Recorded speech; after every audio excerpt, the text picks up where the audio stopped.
आप सभी को जय मसीह की। मैं आशा करता हूँ कि आप सब प्रभु में आनंदित ही।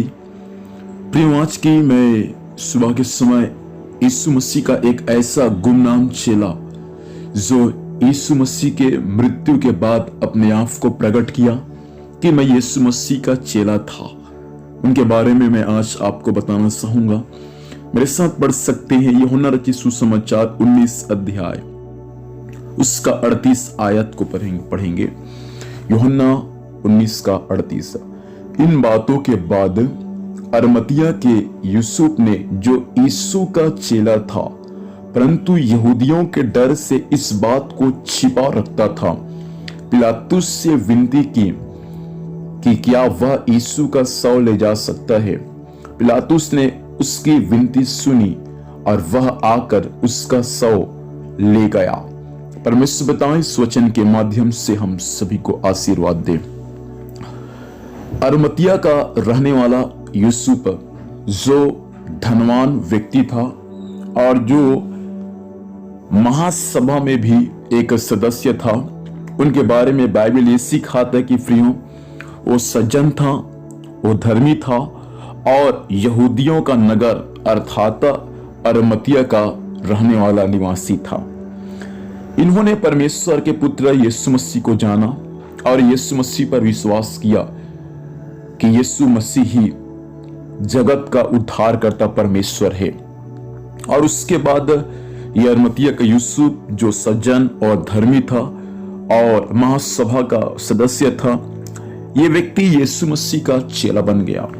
और यीशु मसीह का चेला बनने के बाद उस नगर के जो यहूदी लोग हैं उन पर इन बातों को प्रकट नहीं किया कि मैं यीशु मसीह का चेला बन चुका हूं, क्योंकि यदि उन बातों को उस समय यदि प्रकट करता तो हो सकते काफी वहां विरोध होता, जिस कारण से उन्होंने उन बातों को छुपा रखा।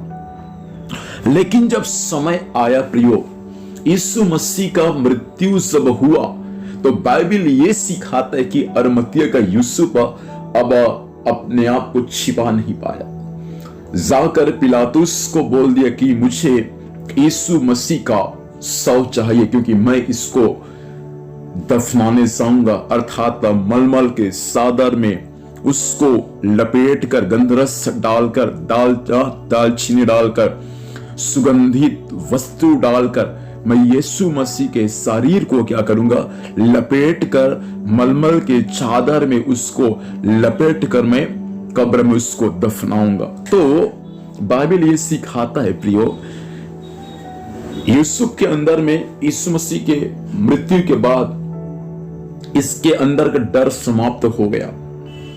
यहूदी लोग मुझे क्या बोलेंगे, इसका जरा से भी इनको फर्क नहीं पड़ा, क्योंकि इन्होंने अपने आप को प्रकट कर दिया कि मैं यीशु मसीह का चेला हूं। आज कुछ भाई मुझे सुन पा रहे हैं, कुछ बहन मुझे सुन पा रहे हैं। प्रभु आपसे कहना चाहता है, डर और भय के साथ आप मसीह में रह नहीं सकते। समाज क्या बोलेगा, गांव क्या बोलेगा, मेरा परिवार क्या बोलेगा, इस उद्देश्य के साथ आप कुछ भी नहीं कर सकते। अब आपको आपके अंदर के डर को आपको हटाना पड़ेगा, क्योंकि यीशु मरकर जी उठा है।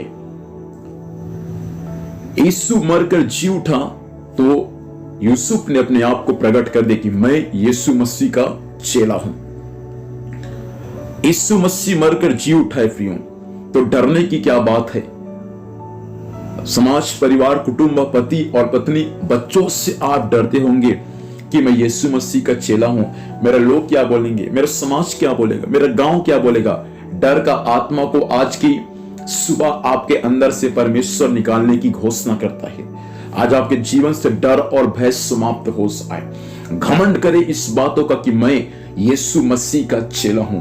एक गणमान्य व्यक्ति, अभी मान के चलिए वर्तमान में कह दूं, हमारे सांसद का एक सदस्य जो यीशु मसीह का चेला है, वैसा ही था अरमतिया का यूसुफ। ये भी उस समय का जो महासभा का सदस्य था, उस समय सभी लोग सदस्य नहीं बन सकते, उसके लिए बहुत सारा नियम कानून है। लेकिन ये यीशु मसीह की मृत्यु के बाद अपने आप को प्रकट कर दिया कि मैं यीशु मसीह का चेला हो सकता है। आप अच्छा अधिकारी होंगे या अच्छा आप सांसद और लोकसभा और अन्य स्थानों में आप यीशु मसीह का चेला बने होंगे, लेकिन इस बात को साबित करने से आपके अंदर डर होगा कि मैं यीशु मसीह का चेला हूं। प्रभु चाहता है अपने जीवन के डर और भय को आज समाप्त करे, क्योंकि यीशु मरकर जी उठा है, वो मृत्यु के ऊपर विजय पाया है।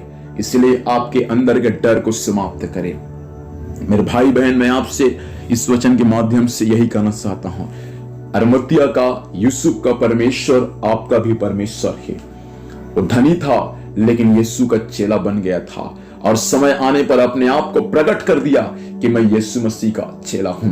परिवार को ना डरे, समाज को ना डरे, लोग मुझे क्या बोलेंगे, परिवार मुझे क्या बोलेंगे। समय आने पर भी इस बातों को प्रकट कर दे कि मैं यीशु मसीह का चेला हूं। समय आने पर मैं अपने गांव में इस बातों को प्रकट कर दिया कि मैं यीशु मसीह का चेला हूं, अर्थात मैं एक पासवान हूं, प्रभु का सेवा करता हूं। इसलिए आपके अंदर भी ये डर की आत्मा आज हट जाए और आप भी एक यूसुफ के समान यीशु का चेला बन चुके हैं, तो इस बातों को भी आप प्रकट करने वाले बन जाए। आइए प्रार्थना करेंगे। खुदावंद, धन्यवाद देते हैं यूसुफ के जीवन से पिता कुछ बातों को सीखने के लिए आपने सहायता किया। राजा, धन्यवाद देते हैं आज बहुत सारे यूसुफ के समान लोग हैं प्रभु, जिनके अंदर में डर और भय है पिता, अपने आप को प्रकट करने के लिए कि मैं यीशु मसीह का चेला हूं। सहायता करके डर और भय को दूर कर दे और एक हालेलुया ऐसा सामर्थ्य के साथ प्रभु आपके लिए गवाही का कारण बनने में सहायता करना। वचन के माध्यम से सबको आपने आशीष दिया, ब्लेस किया, धन्यवाद देते हैं, यीशु के नाम से मांगते हैं, आमीन। प्रभु हम सभी को आशीष दे। आप सभी को जय मसीह की प्रेज।